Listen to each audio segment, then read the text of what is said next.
हर रोज 2.5 करोड़ से भी ज्यादा लोग भारतीय रेलवे से सफर करते हैं। सोचिए जरा। लेकिन इतनी बड़ी विशाल मशीन को चलाने के लिए ना एक अपनी ही भाषा का इस्तेमाल होता है। एक तरह का सीक्रेट कोड जो सिर्फ रेलवे के लाखों कर्मचारी ही समझते हैं। आज हम सब मिलकर इसी कोड को डीकोड करने वाले हैं।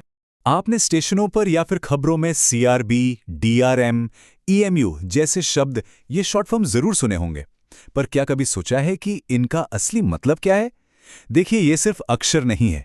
ये वो कमांड्स हैं जो भारत की लाइफलाइन, हमारी ट्रेनों को चलाती हैं।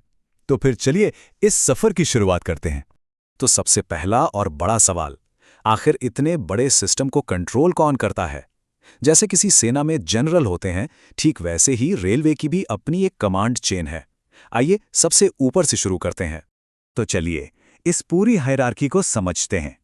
सबसे ऊपर होते हैं सीआरबी, यानी चेयरमैन रेलवे बोर्ड। आप इन्हें पूरे इंडियन रेलवे का सीईओ समझ सकते हैं।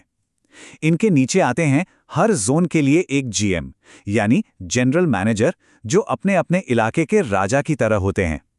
और फिर हर जोन कई डिवीजनों में बटा होता है, जिन्हें संभालते हैं डीआरएम, यानी डिविजनल रेलवे मैनेजर। ये एक बहुत ही मजबूत कमांड चेन है जो ये पक्का करती है कि देश के कोने कोने में ट्रेनें सुरक्षित और समय पर चलती रहें। अच्छा, यहां पर चीजें थोड़ी और दिलचस्प हो जाती हैं। सीसीएम, सीपीटीएम और सीएफटीएम सुनने में एक जैसे लगता है ना, लेकिन इनके काम बिल्कुल अलग हैं। इसे ऐसे समझिए, सीसीएम का काम है पैसा और टिकट संभालना, मतलब कॉमर्स। सीपीटीएम ये पक्का करते हैं कि आपकी यानी पैसेंजर ट्रेनें समय पर चलें। और सीएफटीएम का पूरा फोकस मालगाड़ियों पर होता है। ये तीनों मिलकर रेलवे के 3 सबसे जरूरी स्तंभों को संभालते हैं: पैसा, यात्री और माल। हमने लीडरशिप के बारे में तो जान लिया, लेकिन ये लोग चलाते क्या है? ये चलाते हैं लाखों किलोमीटर में फैले पटरियों के उस जाल को जो इस पूरे सिस्टम की बुनियाद है। चलिए अब इस नेटवर्क को थोड़ा और करीब से समझते हैं। देखिए, पटरियों को हमेशा टॉप कंडीशन में रखना एक बहुत बड़ा काम है। यहां 2 कमाल की तकनीकें काम आती हैं। एक है बीसीएम, यानी बैलेस्ट क्लीनिंग मशीन। ये पटरियों के नीचे जो पत्थर यानी गिट्टी होती है ना, उसे साफ करती है ताकि ट्रैक मजबूत बना रहे। और दूसरा है एफबीडब्ल्यू, फ्लैश बट वेल्डिंग। ये पटरियों को जोड़ने का एक हाईटेक तरीका है।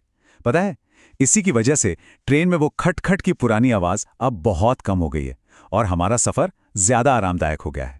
तो सवाल यह है कि इतने बड़े नेटवर्क को बनाता कौन है और इसे लगातार बड़ा कौन कर रहा है? यहाँ 2 बड़े नाम हैं। एक है डीएफसीआईएल, जो देश में सिर्फ मालगाड़ियों के लिए डेडिकेटेड सुपर हाईवे बना रहा है। इससे माल ढुलाई में क्रांति आ रही है। और दूसरा है आईआरकॉन।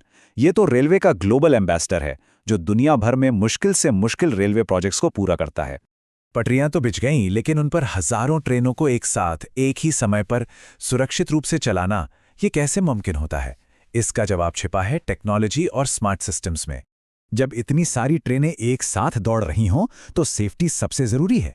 एसीडी या एंटी कोलिजन डिवाइस, जैसा कि नाम से ही पता चलता है, ये ट्रेनों को आपस में टकराने से बचाता है। भारत का अपना कवच सिस्टम इसी का एक बेहतरीन उदाहरण है। और एसीपी, अरे ये वही अलार्म चेन है जिसे यात्री इमरजेंसी में खींचते हैं। ये सारे सिस्टम्स मिलकर लाखों लोगों के लिए एक अदृश्य सुरक्षा कवच की तरह काम करते हैं। चलिए अब जरा ट्रेनों की बात करते हैं। शहरों में जो लोकल ट्रेनें दौड़ती हैं ना, वो अक्सर ईएमयू होती हैं, यानी बिजली से चलने वाली। और जिन रूट पर बिजली की लाइनें नहीं हैं, वहां डीएमयू काम आती हैं, जो डीजल से चलती हैं। अच्छा, कभी सोचा है कि ट्रेन के डिब्बे एक दूसरे से कैसे जुड़े रहते हैं? ये काम करता है सीबीसी, यानी सेंट्रल बफर कपलर। ये सिर्फ एक हुक नहीं है, बल्कि एक शॉक एब्जॉर्बर भी है, जो किसी दुर्घटना के समय डिब्बों को एक दूसरे पर चढ़ने से रोकता है। आपको शायद अंदाजा भी नहीं होगा, लेकिन इन पटरियों और ट्रेनों के पीछे एक बहुत बड़ा डिजिटल दिमाग काम कर रहा है। एफआईओएस को आप मालगाड़ियों का गूगल मैप समझ सकते हैं, जो हर एक वैगन को ट्रैक करता है। वहीं सीओआईएस पैसेंजर ट्रेनों का नर्वस सिस्टम है, जो कोच से लेकर क्रू तक सब कुछ मैनेज करता है। यही अदृश्य आईटी सिस्टम्स हैं जो इस पूरे विशाल ऑपरेशन को हर पल हर सेकंड मुमकिन बनाते हैं।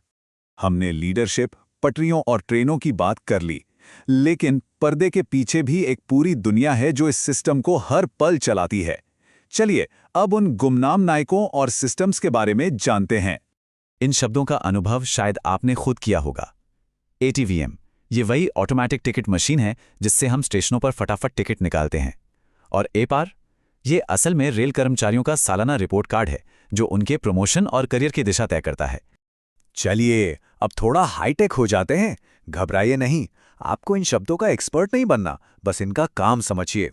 IGBT जो है वो आधुनिक इंजनों का दिल है जो उन्हें ज्यादा शक्तिशाली और एफिशिएंट बनाता है। और DAC, ये ट्रैक पर बैठा एक डिजिटल गार्ड है जो ये पक्का करता है कि ट्रेन का कोई भी डिब्बा पीछे तो नहीं छूट गया। ये सब कुछ सेफ्टी और एफिशिएंसी को बेहतर बनाने के लिए है। उम्मीद है कि इनकी जरूरत कभी ना पड़े, लेकिन रेलवे हर स्थिति के लिए तैयार रहता है। ART यानी एक्सीडेंट रिलीफ ट्रेन एक तरह की मोबाइल रेस्क्यू यूनिट है जो भारी भरकम उपकरण लेकर मौके पर पहुंचती है। और ARME, ये एक चलता फिरता मिनी हॉस्पिटल है। ये टीमें दिखाती हैं कि यात्रियों की सुरक्षा रेलवे की सबसे बड़ी प्राथमिकता है, सबसे मुश्किल समय में भी। तो जैसा कि हमने देखा, ये सिर्फ कुछ शॉर्ट फॉर्म्स या अक्षर नहीं हैं। ये इस विशाल मशीन के गेयर और पुर्जे हैं। ये वो नियम हैं, वो तकनीक है और वो लोग हैं जो सब मिलकर भारत की इस लाइफलाइन को हमेशा चलायमान रखते हैं। इस जानकारी भरे सफर में हमारे साथ आने के लिए आपका बहुत बहुत धन्यवाद। लेकिन रुकिए, ये तो सिर्फ शुरुआत थी। A से K तक के कोड, अभी तो L से Z तक की पूरी दुनिया बाकी है।